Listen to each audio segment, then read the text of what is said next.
अस्सलामुअलैकुम सामीन। 2 रबीउल अव्वल की तारीख शुरू हो चुकी है, 17 सितंबर है। ख़बर का उन्वान है आरएसएस का कैंप उखाड़ दिया गया है। दूसरा उन्वान है नूह में इंटरनेट दोबारा बंद हो गया है। तीसरा उन्वान है बदायूं में 2 बच्चे डूब गए हैं। चौथा उन्वान है अंबेडकर नगर में आसमानी बिजली गिरने से 13 लोग झुलस गए हैं। अलग अलग खबरें हैं 3-4, थोड़ी तफसील से सुनिए। उत्तर प्रदेश के ज़िला पीलीभीत के जहांबाद इलाके के गांव रामपुरा मिश्र में देव स्थान पर आरएसएस का कैंप चल रहा था।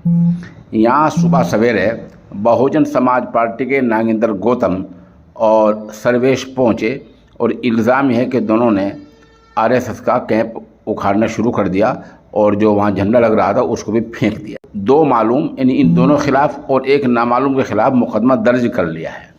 उधर नागेंद्र गौतम और सर्वेश ने कहा है कि कार्रवाई एकतरफा है। वजह उसकी है कि आरएसएस वाले दलित बस्तियों में कैंप लगा रहे हैं और बच्चों को, नौजवानों को गलत शिक्षा दे रहे हैं, गलत बातें सिखा रहे हैं जिसकी हम मुखालफत करते हैं। दूसरा मामला नूह में आज कहा गया सरकारी तौर पर कि हालात अभी सही नहीं हैं और हालात काबू करने के लिए 2 दिन के लिए फिर से ज़िला नूह में इंटरनेट बंद कर दिया गया है। उधर ज़िला बदायूं के कादर चौक थाना इलाके के गांव गढ़िया मुतालिका में वहां नदी में नहाने गए 2 बच्चे डूब गए हैं।